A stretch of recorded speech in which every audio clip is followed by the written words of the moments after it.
मेरे प्यारे गुरुमुख सज्जनों, भगवान अनंत हैं, उनकी लीलाएं और चरित्र भी अनंत हैं। अनंत की कथा का अंत कहाँ है। अमृत रस का ये बहता हुआ सागर है, जितना जिसका बर्तन हो भर कर ले जाए, लेकिन वो भरपूर का भरपूर है। कभी भगवान लीला में बनकर भक्तों और प्रेमियों को सरसाते हैं, कभी भक्त प्रेमी अपनी प्रबल श्रद्धा भाव से उन्हें बुलाते हैं। भगवान एक ही वचन से सबको आनंदित कर देते हैं कि श्रद्धा भाव प्रेम से मुझ में मन लगाओ, आप हमारे बन जाओ, हम आपके हैं। भगवान श्री राम जी काकभूषण जी को भक्ति के रहस्य समझा रहे हैं। सुच सुशील सेवक सुमति, प्रिय कहु काहे न लाग, श्रुति पुराण कह नीत असि, सावधान सुन काग। पवित्र सुशील बुद्धिमान सेवक किसको प्यारा नहीं होता। एकाग सावधान होकर सुनो, श्रुति पुराण और वेद भी ऐसी ही नीत कहते हैं। जैसे कि एक पिता के बहुत से पुत्र हों, सब अलग अलग गुण स्वभाव और आचरण वाले होते हैं। कोई पंडित, कोई ज्ञानी, कोई धनी, कोई तपस्वी, कोई दानी और कोई धर्मपरायण होता है। पिता का प्रेम उन सब पर समान होता है, परंतु उनमें से यदि कोई मन, वचन और कर्म से पिता का भक्त होता है, यानी उनके वचनों पर चलता है, स्वप्न में भी कुछ गलत आचरण नहीं करता, वो पुत्र पिता के प्राणों के समान प्यारा होता है, चाहे वो सब प्रकार से अनजान ही क्यों न हो। ये तो जग विदित ही है कि जो पिता के वचन को सर्वोपरि मानता है, पिता उसे अधिक प्यार देता है। परशुराम जी के पिता जमदग्नि ऋषि ने अपने अन्य पुत्रों को कितनी बार ऐसे कार्य करने के लिए कहा, जिन्हें कोई सुनने वाला भी कहेगा कि ऐसा नहीं होना चाहिए था, परंतु परशुराम सत्य वचन कहकर उसी समय वो कार्य कर देते।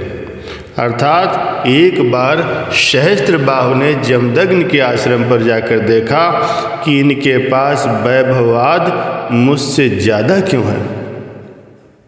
कपिला गाय का प्रभाव सुनकर उसने जबरदस्ती उस गाय को छीनकर अपनी नगरी में पहुंचा दिया। उसे विश्वास था कि रावण महाबली को मैंने बंदर की भांति कैद कर लिया है, मेरा कोई कुछ नहीं बिगाड़ सकता। परशुराम जी जैसे ही आश्रम में आए, पिता की वेदना को सुना तो झट से सहस्त्रबाहु के पीछे चल दिए। उससे घोर संग्राम करके कपिला गाय को लाकर पिताजी को सौंप दिया। पिता ने संग्राम में मारे गए नर का प्रायश्चित करने के लिए तीर्थ यात्रा के लिए कहा, तो 1 वर्ष के लिए झट वहाँ से चल दिए। जमदग्नि ने अपनी स्त्री पर संदेह किया, अन्य पुत्रों को कहा कि इसका सिर उतार दो, लेकिन कोई नहीं माना। परशुराम ने पिता के वचन को मानकर तुरंत ही सिर धड़ से अलग कर दिया। उसी समय पिता जमदग्नि ने पुनः पुत्र की विनय पर उसे जीवित कर दिया। अर्थात इस प्रकार वह पिता के वचन मानकर प्रतिष्ठावान बना। भगवान कह रहे हैं कि जैसे जो पुत्र पिता की आज्ञा मानता है, वही उसे अधिक प्यारा लगता है, ऐसे ही देव, असुर, नर, इन तीनों में से एवं सृष्टि में जितने जड़ चेतन जीव हैं, सब मेरे उपजाए हैं। मैं सब पर समान रूप से कृपा करता हूँ। फिर भी जिह मह जो परिहर मद माया, भजय मोह मन बच और काया, पुरुष नपुंसक नारिवा, जीव चराचर कोय, सर्वभाव भज कपट तज, मोह परम प्रिय सोय। भगवान कहते हैं कि सृष्टि के जीवों में पुरुष हो अथवा स्त्री अथवा नपुंसक ही क्यों न हो, जो मन, वचन और कर्म से माया का अहंकार छोड़कर छल कपट से रहित होकर मेरा स्मरण करता है या शरणागत होता है, वह मुझे सबसे अधिक प्यारा है। हे काक, इसीलिए सब आश्रय और भरोसे छोड़कर मेरा सिमरन करो, तो तुम्हें माया नहीं व्यापेगी। भगवान की असीम कृपा और वचनों को सुनकर शरीर पुलकित और मन हर्षित हो जाता है। सो सुख जाने मन और काना, नहीं रस ना पह जाए बखाना। प्रभु शोभा सुख जनई नैना, कही किम सकहित नहीं बहना। उस समय प्रभु दर्शन और वचनों का रसपान इतना सुखमय था जिसे मन और कान ही जानते हैं, क्योंकि इनके पास गुण गाने के लिए जिह्वा नहीं है जिससे वो सुख का वर्णन कर सकें। भगवान की दिव्य सुंदर छवि का सुख आंखें ही जानती हैं, वे भी इनका बखान नहीं कर सकती क्योंकि उसके पास वाणी नहीं, अर्थात इतना अद्वितीय अवर्णीय सुख प्राप्त हुआ है। भगवान कहते हैं कि मद माया और छल कपट त्याग कर जो मेरा बन जाता है वह मुझे प्राणों से भी अधिक प्यारा है। ऐसे अनेक प्रमाण विद्यमान हैं, लेकिन उनमें से एक सेवक विभीषण जी भी सबसे बड़े प्रमाण बने हैं। विभीषण लंका के राजा रावण का छोटा भाई था। रावण सीता को चुराकर ले गया था। श्री राम जी ने सुग्रीव हनुमान से मित्रता की। श्री राम जी ने सुग्रीव की सेना के मुख्य बानर सीता की खोज के लिए भेज दिए। हनुमान उनमें से अतिशय बलशाली और भगवान के चरणों के परम उपासक थे। वह सीता की सुध लेने के लिए लंका में पहुँचे। रावण के पुत्र अजय कुमार को मार दिया। लंका जलाकर सीता का संदेश लेकर वापस श्री राम जी के पास पहुँचे। श्री राम जी ने समुद्र पर पुल बांधने की योजना बनाई। उधर रावण के दरबार में हनुमान जी के आने से खलबली मच गई। पहले मंदोदरी ने समझाया कि परिवार का विनाश रोकने के लिए सीता को तुरंत लौटा दो। पुनः रावण ने सबको सभा में बुलाकर कहा कि सब अपना अपना मत दो।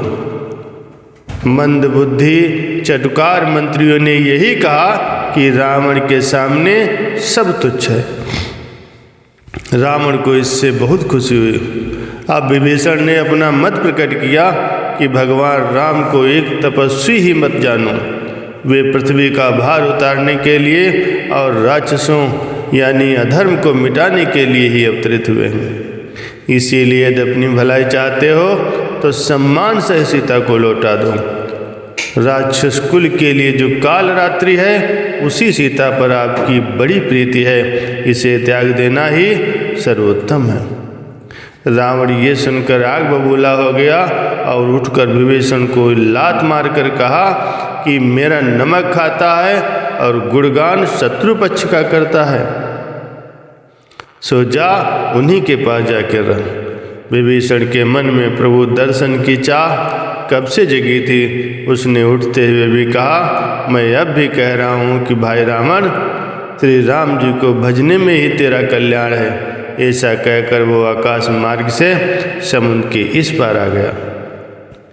अपने मन में भगवान की कृपा का ऋणी बनते हुए सोच रहा था, आज मैं उन सुंदर चरणों का दर्शन पाकर के धन्य हो जाऊंगा जिनके स्पर्श से अहिल्या का उद्धार हुआ, जिनके चरणों को सीता जी ने हृदय में धारण कर रखा है और भरत जिनकी पादुका शीश पर रख कर गए हैं।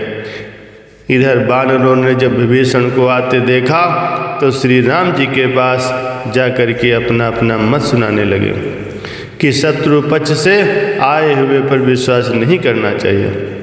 हनुमान ने जब ये विनय की, आओ भय भवहरणी है, वो शरणागत बन करके आया है और उसके साथ भगवान अपनी नीति अपनाए। तब भगवान ने कहा, शरणागत कहु जे तजहि निज अनहित अनुमान, ते नर पावन पाप मैं ते नहीं विलोकत हानि। सन्मुख होए जीव मोहि जबहि, जन्म कोटि अघनासहि तबहि। निर्मल मन जन सो मोह पावा, मोहि कपट छल छिद्र न भावा। जो सबीत आवा सरनाई, राख्यूं ताहि प्राण की नाई।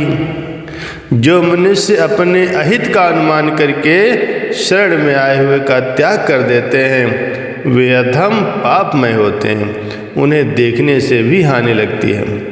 जैसे करोड़ों ब्रह्म हत्या का पाप लगा हो, वो जो ही मेरे सामने आता है, उसके करोड़ों पापों को मैं उसी समय नष्ट कर देता हूँ।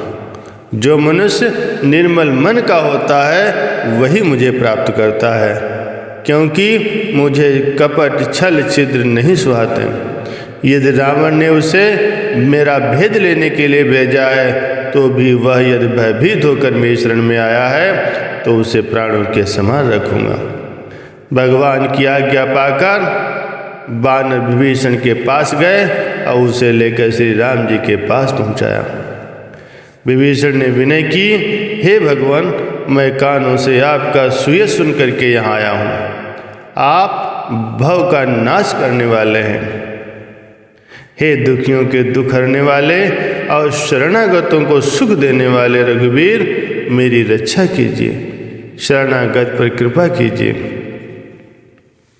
भगवान कहते हैं कि जो नर होई चराचर द्रोही, आवे सभय शरण तकि मोही। तज मद मोह कपट छल नाना, करहु सद्य तेहि साधु समाना। जननी जनक बंधु सुत दारा, तनु धन भवन हृदय परिवारा।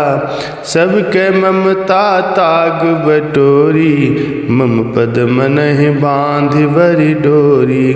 समदर्शी इच्छा कछु नाही, हरस शोक भय नहीं मन माही। अस्मज्जन मम उर्वस कैसे, लोभी हृदय बसै धनु जैसे। भगवान ने अपना सत्य संकल्प सुना दिया कि जो सब ओर से ममता को त्याग कर मान को तुच्छ जानकर मेरी शरण में आ जाता है, मैं उसे सद्गुणों से शोभित कर देता हूँ। वह मेरे हृदय में ऐसे स्थान पाता है जैसे लोभी का हृदय सदा धन में लगा रहता है। विभीषण ने भगवान के चरणों में भक्ति का दान मांगा। प्रभु ने भक्ति भी दी और उसका तिलक करके लंकेश अर्थात लंका का राजा भी घोषित कर दिया। ये है भगवान की अहेतु कृपा। सरल हृदय भगवान भक्त से सरल हृदय की मांग करते हैं। महापुरुष यही फरमाते हैं कि भगवान के भजन सुमिरन में अपने मन को लगाओ, उनके चरणों में सूरत की तार जोड़ो, भगवान की कृपा के पात्र बनो, तो फिर आप भगवान के और भगवान आपके हो जाएंगे। बोलो जयकारा बोल मेरे श्री गुरु महाराज की जय।